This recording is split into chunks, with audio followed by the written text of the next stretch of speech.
what we can do as influencers to get noticed by brands, all the way through getting a campaign and best practices for communicating with them, to finally, what can we do to foster relationships and continue to grow them. So my topics of discussion are first steps getting noticed by brands, how to approach a brand as a blogger, establish and negotiating your rates, which I'm sure is going to be a big one, best practices for communicating with brands throughout the campaign, and continuing expanding your brand partnerships. And if you want to interject at any point, please feel free to do so if you need it, if you have a tidbit that you want to add. So first, what are the first steps that we can do as influencers to get noticed by brands? It's no secret that social media is a very visual medium. It's all about your pictures and your imagery. So if you're not creating dynamic, high quality images, then thank you. Aren't you sweetheart? Can we get some water too? If you're not creating dynamic imagery, you won't even be considered to be in any sort of campaigns. And you want to create imagery and content that you're truly passionate about. I think it's really telling of someone who truly cares about what they're doing.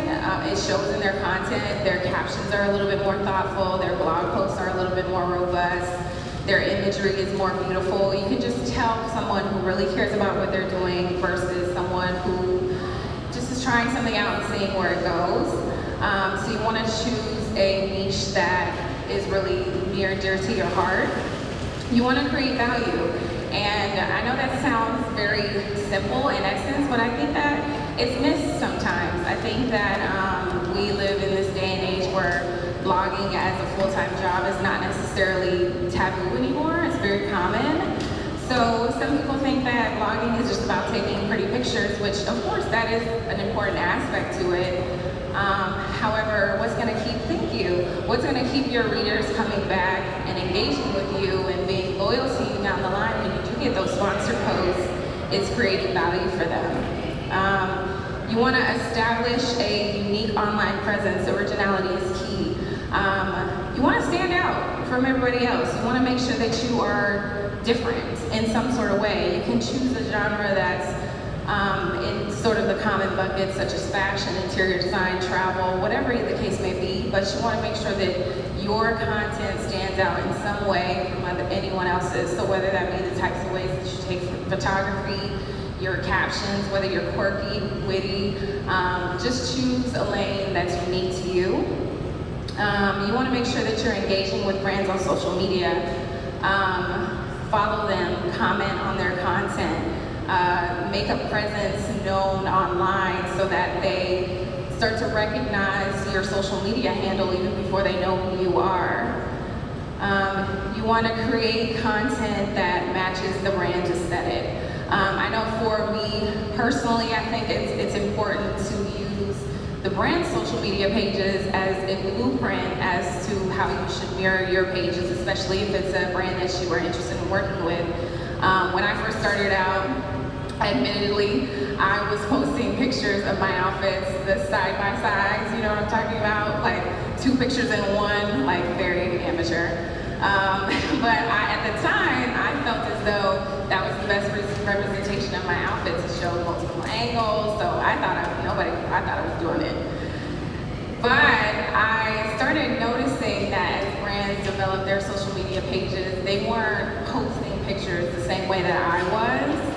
And I felt like that hindered me from being reposted because they want to make sure that what they're reposting from bloggers is similar to what's already on their pages. So I changed my photography and the way that I presented myself online, and now I'm more in line with the brand's aesthetics. And then finally, you want to establish a solid social media following, and that goes back to your value. If you're creating value online, you're going to gain a following. So the next slide, did it change? Okay, thank you. I can't see. So how do we approach a brand as a blogger? So once you have established some key brands that you want to work with, what are the first steps that you can do to establishing content? And I think before we explore that, We can think about, should we even reach out? You know, should we be the ones that are emailing the brands, or should we wait for the brands to email us? And my question to that is absolutely reach out. Absolutely reach out. Because as you can see here, and as you can see on social media, there is so many bloggers, influencers that are doing the same types of content as you. There are hundreds, if not thousands, of influencers that a brand can choose to work with that is in your niche. So hoping that they find you in this cluttered space is not going to be the best approach for you, especially if it's a brand that you're really passionate about working with. You should absolutely be reaching out. I would say reach out to a new brand every week.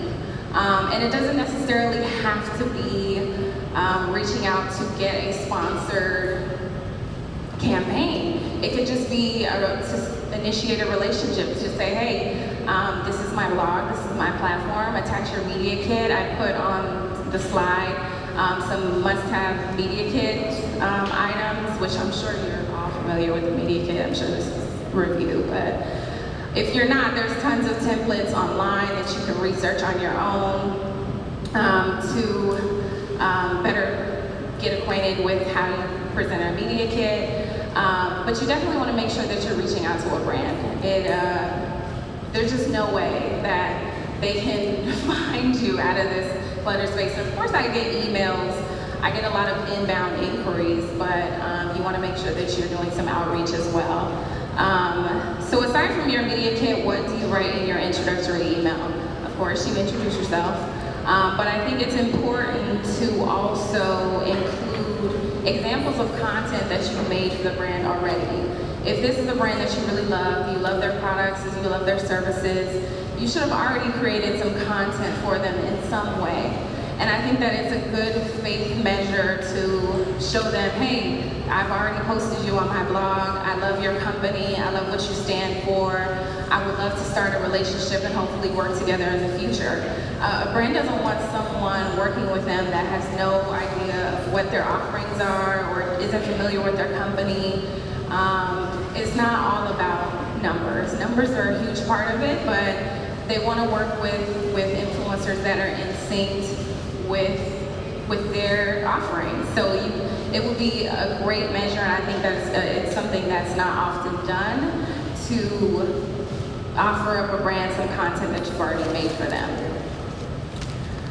So after you have established contact with the brand, you started a relationship, they start to know you, they hopefully offer you a campaign, then what? They ask you the dreaded question, what is your rate? And so we're going to talk a little bit about establishing and negotiating your rate. This is a hard topic to cover because not everybody's rates are the same. Everyone's platforms are unique.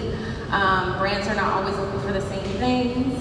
So it's kind of hard to create a standard, which I'm sure you already know. There's no standard online. You search how much should I charge for a blog post, calculations come up, and I'm just like, what? I don't know how many hours I spent taking this photo. Like, it's just complicated. So, but there are some things that you can do to at least start to figure out where your rate should be. So I've separated it into two parts. The first is determining your value, and I want to emphasize that you should not undervalue or underestimate the work that you do.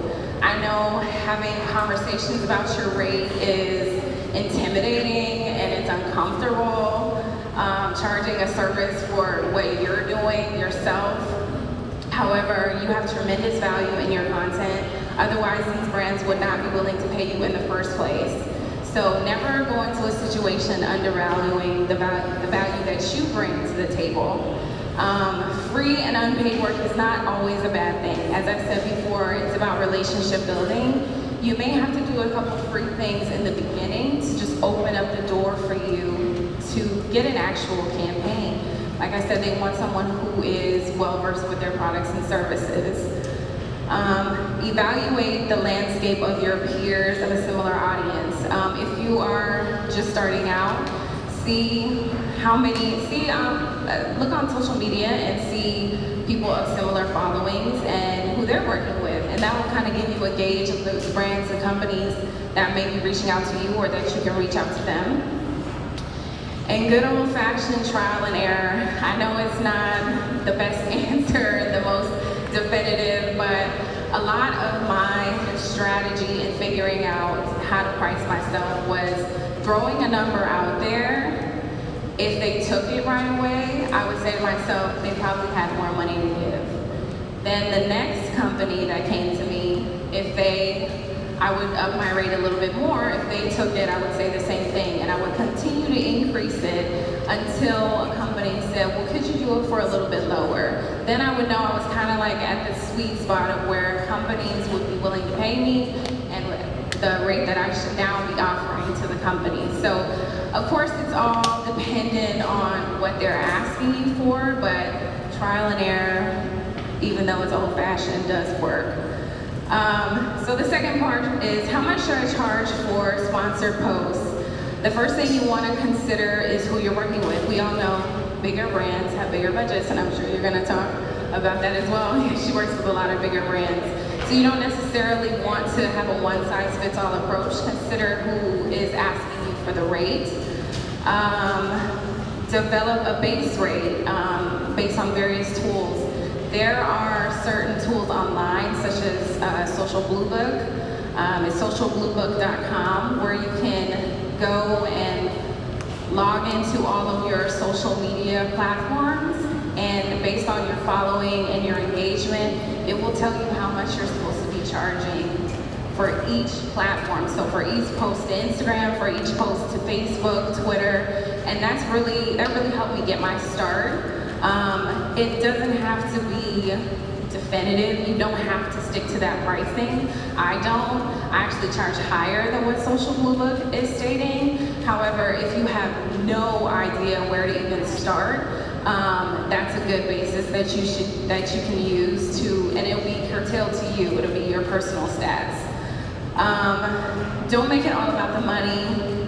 Again, it's about relationships. Brands consist of real people. Brands are not some arbitrary thing. You're making relationships with real people, so you want to make sure that you are genuine and don't make it all about the money, even though we want to get paid up in here. Don't be afraid to counter, and I put this in bold. Is it bold up there? It's bold in my mind, because you cannot be afraid to counter. Like I said, I know having conversations about money is uncomfortable. However, it's kind of like almost a game. It's a tit for tat. You know, if a brand throws out a number to you, that's not going to be their best offer. You know what I mean? It's always going to be. It should be fair. They shouldn't ever lowball you, but it should be fair. But it's not going to be their best offer. And if you feel that your value is higher than that, then you should counter. And in that counter, then you should provide reasons as to why you feel like your value is a little bit higher. You can say, I get X amount of likes and comments, average per picture, or I feel that my photography is really up to par and it's really above what I see my peers doing. You know, give some examples as to why you feel that you should be getting a little bit more than what they're offering. And 9 times out of 10, they will accept it. I mean, of course, I've gotten some no's. I've gotten some flat out no, this is it. But 9 times out of 10, they do come back. They may not accept your number, but they'll come back with a higher number than the first number. So you're getting there, you know.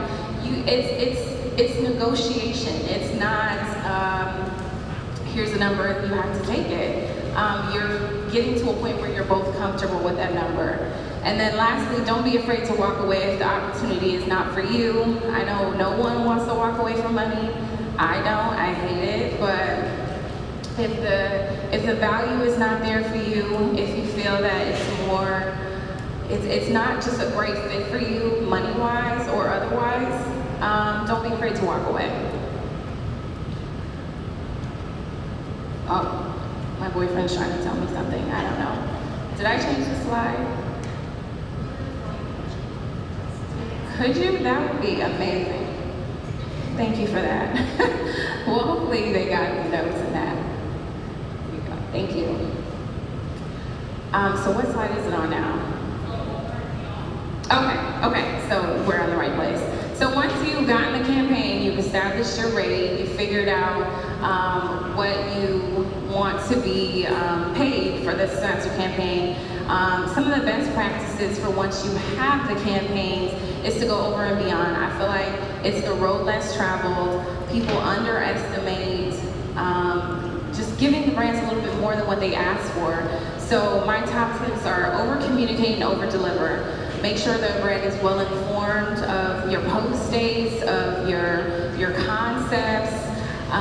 Even if a visual board for how you're supposed to take your photography or do your video is not provided, give them one. Surprise them, you know, send them a visual board and say, hey, this is what I'm thinking about for this post. Do you like it? And they will remember you and they will come back to you, because that's not something that a lot of influencers do, especially if you're creating video content. Give them a frame-by-frame storyboard. You know, it doesn't have to be anything super complex, but just give them something that they can get some idea of how you're going to create your concept or your content, and that will be much appreciated by the brands. And then over-deliver. If there's any opportunities to give them a little bit more than what they've asked for, do so. I know for me personally, a brand that I work with, they wanted me to do an outfit post, and they sent me multiple selections, but I only had to do one outfit. I ended up shooting multiple looks and putting them both in my blog post just as a freebie. They later on told me that no one in the campaign had done that, even though they sent multiple influencers, multiple outfits. I ended up doing an infomercial with them. I hosted events for them, and I really believe it's because they noticed me out of all of the sea of influencers that they were working with, because I went over and beyond. And it took me maybe an extra 30 minutes to to shoot an extra outfit and post it. So if you have an opportunity to go over and beyond, do so. As I said, there are a lot of influencers out there that they can be working with. So the last slide, we're going to be wrapping up. She has some time to speak. Expanding your brand partnerships. You want to remain in contact with the brands even after your campaigns are finished. Send them a thank you note. Send them metrics of your posts, even if they haven't asked for them. Brands are not just throwing out money just for the sake of it, you know. They want some return on their investment. It doesn't necessarily have to be sales, but you can send them information on how many likes and comments your photo got, or how many impressions and how much reach it got. And it's especially true if they haven't even asked for it. Then that's a good faith measure and something that they will remember you by. Get creative, propose new ways to work with brands. You don't always have to wait for them to come to a campaign, come to you with a campaign. You can reach out to them if you have an event coming up, or if you have an important life milestone, or anything that you think will be relevant. Pitch it to them. Pitch it to them as if you're a part of the team. Just say, you know, create a storyboard or a guideline as to which ways you want to work with them, and your ideas, and pitch it to them and see if you can create new streams of revenue for yourself. So it's not all about inbound. Don't be afraid to reach out. Don't be afraid to give your rate. Don't be afraid to say what your rate is. And just always keep in mind that you have tremendous value, and brands would not spend as much time with influencer marketing if it wasn't tremendous value there. So thank you for your time.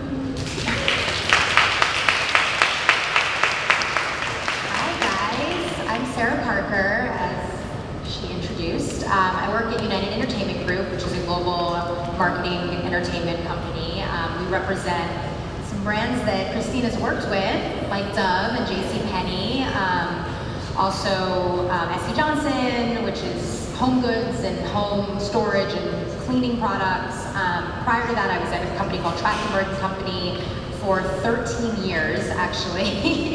And that was a beauty PR firm, and I helped them kind of build and shape their talent division, which was really exciting to see as the landscape has really been changing, and the shift has focused on influencers, which has been a really amazing and powerful thing to see. All of you guys have really changed an industry. So we're excited to be here today. Thanks for coming. So I'm gonna kind of skip over some of the stuff in here that you touched on. Just you were fantastic. But just to get to the end, where I'm sure you guys have questions. But first and foremost, I want to talk about who brands are looking for. Obviously, they're looking for women that can be ambassadors for them, or men that have an interest. Maybe it's beauty, maybe it's fashion, travel, as you said. But they want someone with a really active, engaged following. And that really has been the thing in the last year or two that the smart brands are starting to pay attention to. It's not just about the numbers. And they want people who can represent their brand in a really thoughtful and authentic way. You talked about creating content that works for the brand's page, and I completely agree with that to some degree. I had a former client that their color scheme was yellow, and if you wanted to get reposted on their static page, you had to fit, like you couldn't be in a red dress, like that just wasn't gonna happen.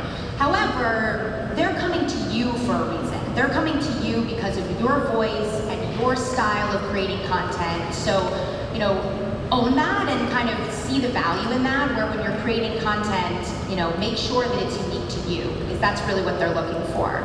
And one of the things that I think I spend the most time on when I'm, vetting influencers is finding influencers that really embody the brand's ethos.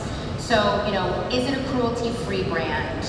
Do they kind of embody women that are about inclusivity, or about enhancing your natural makeup look versus covering it up, or about living wide open? These are literally marketing terms that the brand gives to me and says, go find influencers who are this.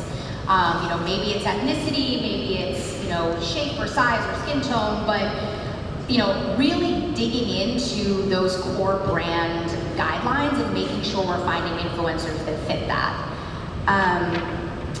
And then obviously they want brands that can, they want influencers that can promote their products, but in an authentic way, and in a unique way, and in your own voice. I touched here on avoiding drama, which may seem silly, but the influencer world has kind of shaped itself in some ways like the reality TV world, and sometimes there's drama. There's frenemies among influencers. You're trying to get clicks or views, and so maybe you're really loud in your kind of views, or maybe you're negative about a brand. That might work for some people's channels, and that's great, but for the most part, that's not brand safe. So just think about that in kind of how you're presenting yourself. And listen, if that's you and you want to own it, that's fine, but there will be a lot of brands that can't work with you because of that. So just kind of keep that in mind.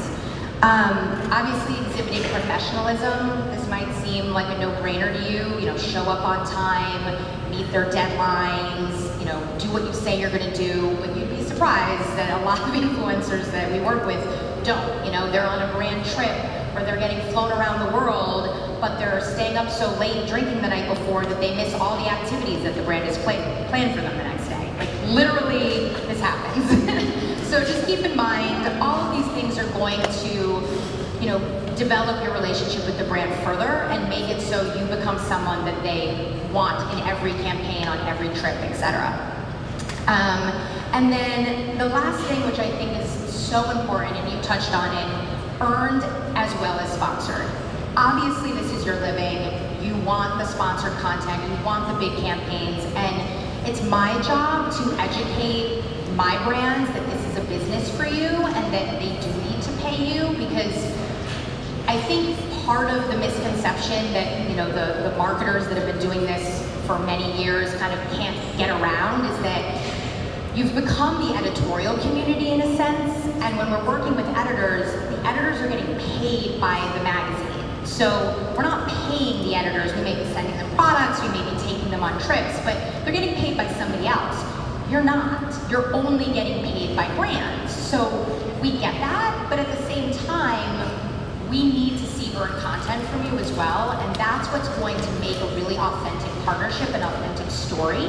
And I think when you talk about your following and wanting to stay really engaged with them and wanting to have that trust with them, they want to see that you're actually using the product outside of just the sponsored post. So maybe you start with when the product gets sent to you, you do an unboxing, and then you try on a mask while you're on a flight, and then you get the sponsored post. So that kind of give and take with a brand is really going to be what sets you apart and what builds that stronger relationship. Okay, next slide. What are brands looking for?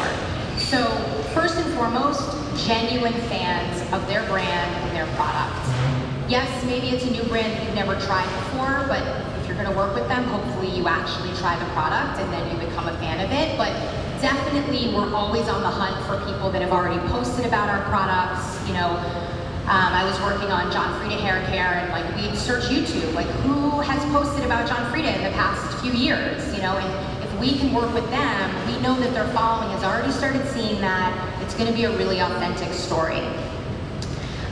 You know, we're looking for people that can convey our messages in a unique way. You know, we don't want a regurgitation of our press release. I can send that out over the wire, or I can, you know, feed that to an editor, but we want you to tell it in your own voice.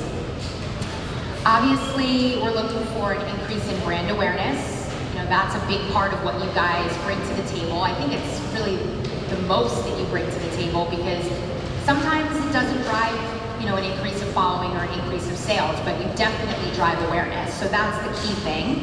But also helping us, you know, brand grow their social media following. You know, maybe you have more Instagram followers than they do. They're hoping some of your followers will come follow them. Driving website traffic, and then obviously sales. I mean, that's really the be-all, end-all, and it doesn't always work that way, and I wouldn't get discouraged if, you know, you work with a brand and they don't sell out or sell 100 units, because as I said, there are other things that kind of make something successful, but ultimately that's what you should be driving towards, and any creative ways that you can kind of come up with, whether it's adding a swipe up link or, you know, telling a more personal, unique review of the product, just anything to get your following to actually go buy. I mean, that's really what your job is. So next slide. I just gave a snapshot of someone I think is doing it really well. She's a friend of mine, Iman Makeup. I don't know if you guys follow her. If you don't, check her beauty tutorials out. But just a couple of quick hitting bullets on why I think that she is doing it so well. First and foremost, she always features the brand prominently in her posts. That might sound like a given, but you'd be surprised, and I'll get into some examples on that later. She speaks to the product in a really personal way, but she's always great at hitting the brand's key messaging. So, you know, you have to understand that there are hundreds of people that work countless hours coming up with the exact words that describe the brand and the exact words that describe the product, and there's usually a claims department that tells them what words you can't say. So, you know, for this product, we can't say that, you know, overnight your skin will be better. And you might just be kind of giving that as your, you know, editorial personal opinion, but it's actually incorrect and could be, you know, could be something that the brand is liable against. So if you can take the words that they give you and find a way to stick to the ones that you're comfortable with and throw a couple in there, but then make it your own, I think that's really what stands out to a brand and what's going to make them want to use you again. She also makes an effort. You talked about this. She goes to events even when she's not paid. She will meet them for coffee or for drinks if they reach out to her. And to kind of touch on a little bit of what you were talking about when you were talking about reaching out to brands, ask to meet them. Ask to meet their representation of someone like me. FaceTime is so important. Obviously you think, oh, they follow my channel, they watch my videos, they know me, but that's not real connection. That's not really developing a relationship with someone. The influencers that I have had the most compelling success with and that, you know, do the best for my brands are ones that I know personally and my brands know personally. So really the more you can make an effort to do that, and especially when you're getting started, try to get on every PR list you can and go to as many events as you can. Meet people, you know, if it's held at a store, meet the store owner, because the store might have more events that you can go to. So that really is key. she always goes above and beyond. You touched on this a lot. It's important. The extra outfit was such a great idea. It took her 30 minutes, and look at all the, the additional jobs that you got out of it. Whether it's maybe an extra frame of a story post or an extra story post or some of that earned content that I was talking about. Maybe, it's deciding to do a blog post even though you didn't have to, or they're asking you for 2 pictures and you decide to give them 3, or maybe they only care about you shooting in one setting, but you say, you know what, I can shoot in the bathroom and then I can also shoot outside. That goes above and beyond to a brand, and it really stands out to them. Earned versus sponsored, we've already touched on that a lot, but she does that with every campaign. She does that with every brand she likes.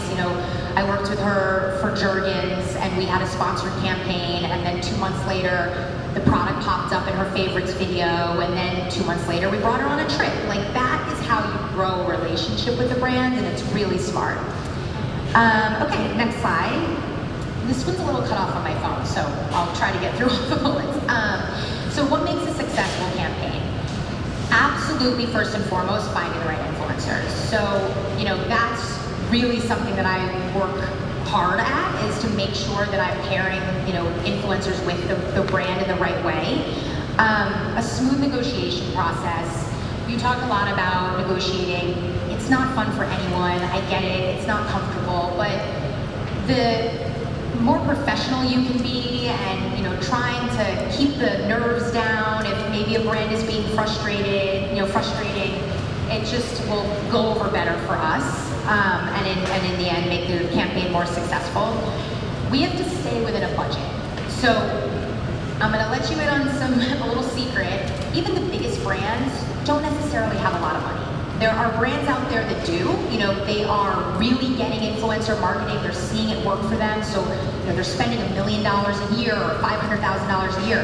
The majority of my brands, and I've represented everything from Rimmel to Burt's Bees to Avon to, some of the ones she mentioned, their budgets are not that big. And so, you have to stay, because I have to stay within that budget, I'm forced to fit X number of influencers and reaching, X number of impressions for the budget I have. So the more you can kind of work with the person on that, the better.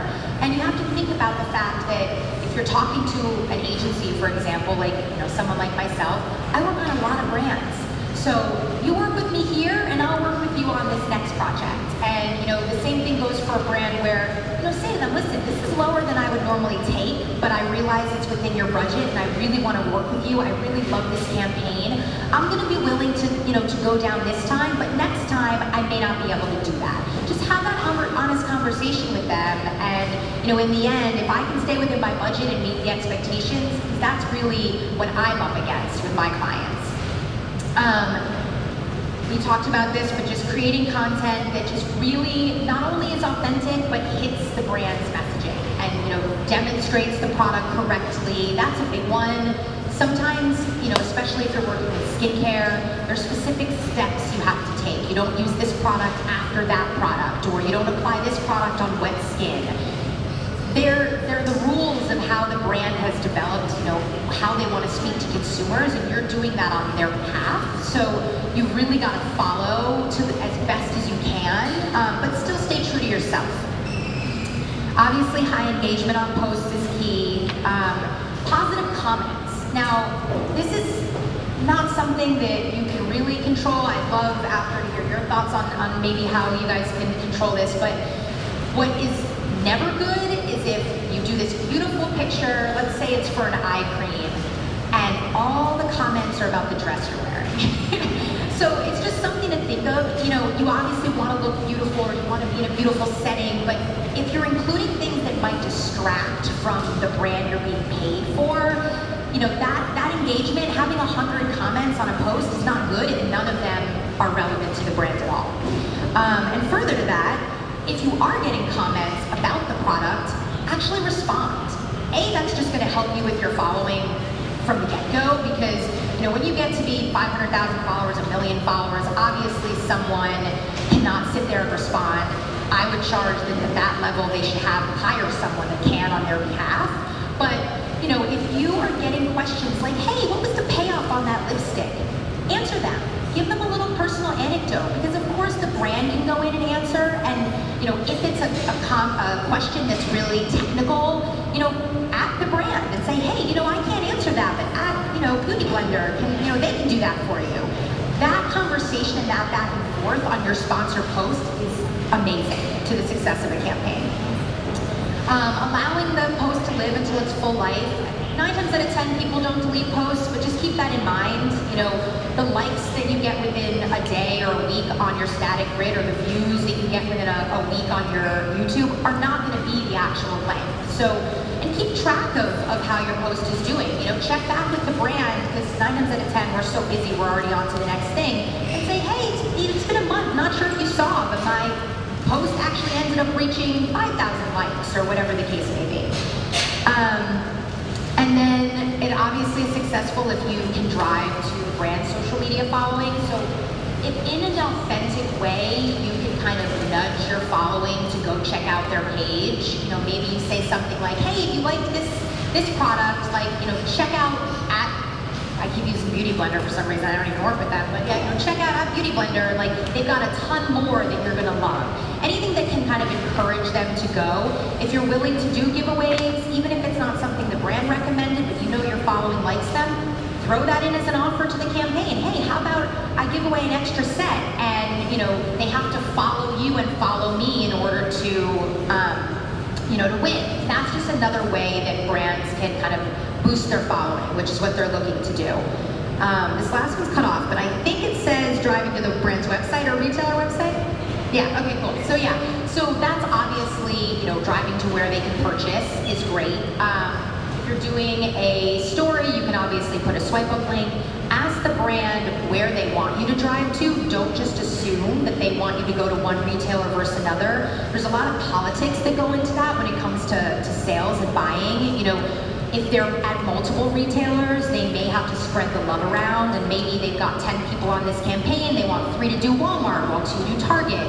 Or maybe the campaign is solely with one retailer, and Sephora is a big one that if you're at Sephora, they are pushing the marketing teams to drive to their sites and to get influencers to post and tag them. To that point, if you can tag a retailer, huge plus.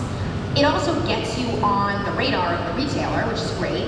Walmart, Ulta, Target, Sephora, they are all doing huge influencer outreaches on their own. CVS is another one. So if you can get on their radar by tagging them, you might get in on a campaign that they're doing with all of the brands that they are selling. So that's just another kind of angle, when you're thinking about that. If you're willing to do a coupon code, that's another thing you can ask the brand. Hey, I would do a discount code, 10% off, if my followers would like that. See if they would do that for you. And then, putting a link in your bio, I get that that's a lot to ask. But if it's a brand you really want to work with, you really want to build a relationship with, offer to do that. Hey, I'll throw your website. Let's say they're launching a new website, or maybe it's a new product and you're doing a direct link to buy the product at a retailer on their site. I'll throw that in my bio for the week. Is it really taking that much away from you? And what it might gain with the brand could be huge. Okay, next slide, which is very cut off, so this will be interesting. The do's and the don'ts. So, first of all, what to do. I cannot stress enough, you have to get all the details before you say yes. I realize it's exciting, you want to be paid, maybe it's a brand you've used for a while, you're so excited they want to work with you, but brands are really rigid, and take it from me, sometimes I spend half of my day trying to be the middleman and get, make sure the influencers are happy, but the brand is also happy. They want very specific things sometimes. They want you to hold the product and be in a purple dress and be outside and be smiling. Whatever those details are, you need to get them up front and make sure you're comfortable with it, because if you get a signed contract and then you start having those conversations, you're obligated to do it, it's gonna be a whole fight, it's gonna be a mess. Another thing when it comes to guidelines, I always give guidelines, I tell my brands to give guidelines. If you're approaching a brand that isn't giving you guidelines, you definitely should ask for them because no one wants to have to reshoot. But to that point, if you can get them as early as the negotiation stage, then you really have all of the upfront information. What words are they going to ask you to say? What products are you going to be promoting? So all of that you can get up front just will make everything much smoother. And I mean, the second bullet kind of ties to the first, but just fully understanding their expectations. Brands don't necessarily know what they want or what they don't want until they see what they don't want. So things that you might think are assumptions are like, oh, based on this campaign, I'm gonna do a video and I'm gonna be outside and I'm gonna hold the product. You might think that that's fine. They might have a completely different expectation. They might want you at a vanity, putting the product on your face. So just have that conversation with them as early as possible and just make sure that you really know what they want from you. Do not shoot your sponsored content until you've agreed to all of this, you've seen the guidelines.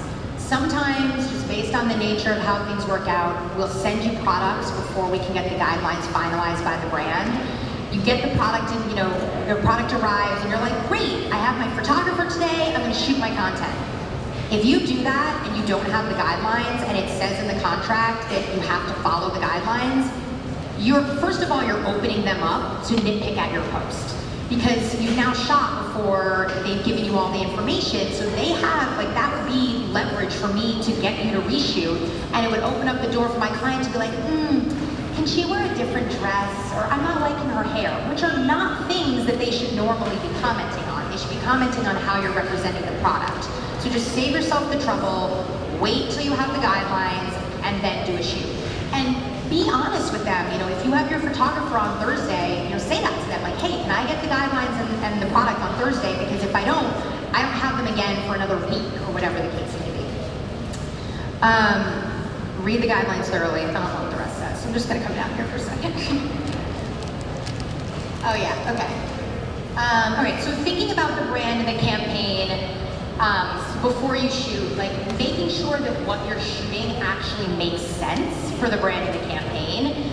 I love to give this story. I adore this blogger, but this was not a fun campaign in the instance that we were doing a face cream campaign and she decided to go really artistic with it, and she put herself in this gorgeous evening gown and she's laid in a bathtub and she was holding the face cream.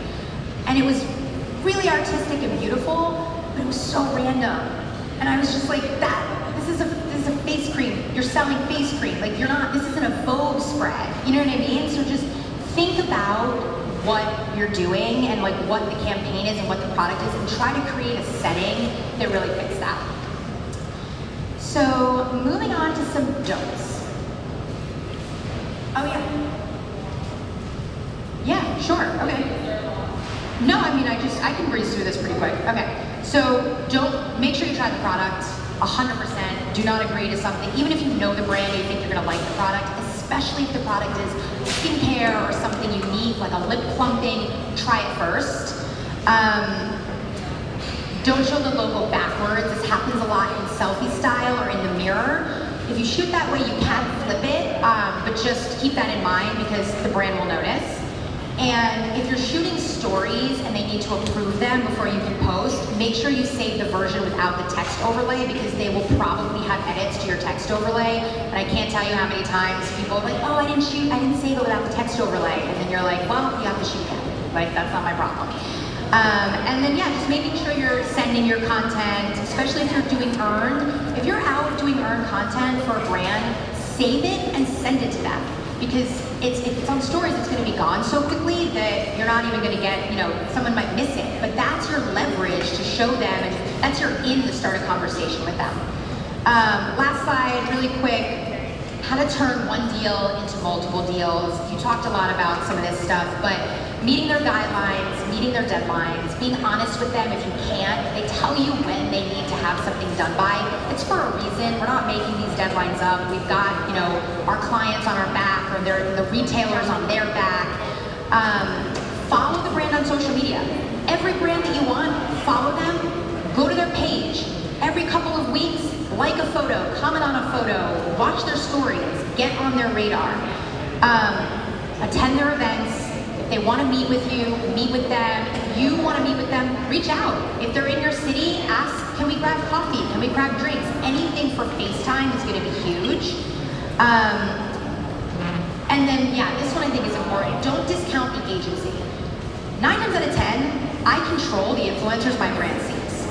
Yes, maybe they say, oh, I want Cezanne, or I want Teddy Minosian, but 9 times out of 10, they only see who I put in front of them. So if I have a bunch of brands and a bunch of events, and you can come and show support, and maybe you're gonna come to my Jergens event, and I was so appreciative that you did, I'm gonna put you up for this John Frieda campaign. So just don't only think about the brand itself, think about the people that represent them and what power they might have for you. Yeah, that's it. Questions?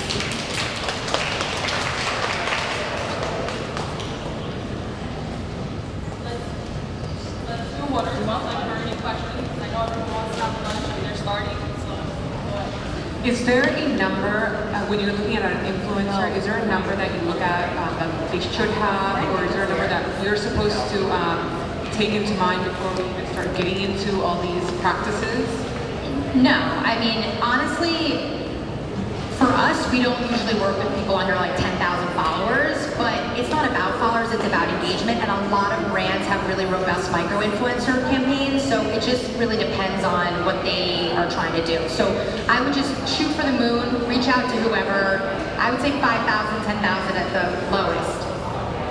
Yeah, no, but you know, people are busy, just keep at it. Thank you so much. That was really helpful to hear the brand side and the influencer side. I have a question for more the brand side.